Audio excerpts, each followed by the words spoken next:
വർഷങ്ങൾക്ക് ശേഷം തൻ്റെ ഭർത്താവിൻ്റെ പ്രിയപ്പെട്ട കാമുകിയായ രാധയെ തേടി പാലക്കാടിൻ്റെ ചൂടും നിറഞ്ഞ ആ മനോഹര ഗ്രാമത്തിലേക്ക് നളിനി എത്തുകയാണ്. നളിനിയുടെ വരവോടുകൂടി രാധ തൻ്റെ പഴയ ഓർമ്മകളിലേക്ക് തിരികെ പോവുകയാണ്. കുട്ടിക്കാലം മുതൽ രാധയും കൃഷ്ണനും ഇഷ്ടത്തിലായിരുന്നു. മനോഹരമായ പ്രണയമായിരുന്നു അവരുടേത്. ഒരുമിച്ച് ജീവിക്കാൻ സ്വപ്നം കണ്ടവർ. എന്നാൽ വിധി അവരെ അകറ്റുകയായിരുന്നു. കൃഷ്ണൻ നളിനിയെ വിവാഹം കഴിച്ചതോടുകൂടി രാധ തനിച്ചായി. എന്നാൽ പിന്നീട് രാധ വിവാഹം കഴിച്ചതേയില്ല.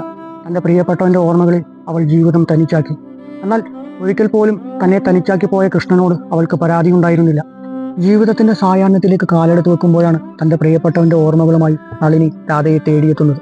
നളിനി എത്തുന്നത് തൻ്റെ കണ്ണേറ്റൻ്റെ വാക്കുകളിലൂടെ മാത്രം പരിചിതമായ രാധയെ ഒരു നോക്ക് കാണുവാനും, കൃഷ്ണൻ രാധയെ ഒഴിവാക്കിയതിൻ്റെ കാരണം മരിക്കുന്നതിന് മുമ്പ് രാധയെ അറിയിക്കുവാനും, അവരുടെ പ്രണയത്തിന് സാക്ഷികളായ ഇടങ്ങൾ ഒന്ന് നേരിൽ കാണാനുമാണ്.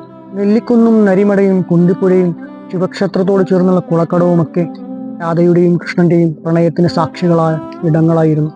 വർഷങ്ങൾക്ക് ശേഷം കൃഷ്ണനൊപ്പം നടന്ന ആ വഴികളിലൂടെ അവൾ നളിനിക്കൊപ്പം വീണ്ടും നടന്നു. രാധേശ്യാം ഉൾപ്പെടെ 11 കഥകളടങ്ങിയ ഗ്രീൻ ബുക്സ് പ്രസിദ്ധീകരിച്ച ജിതിൻ ഉദയകുമാറിന്റെ പുസ്തക സമാഹാരമാണ് രക്തസാക്ഷിക്കുന്ന്.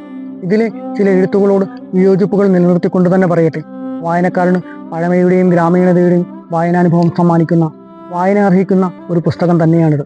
തീർച്ചയായും വായിച്ചിരിക്കണം.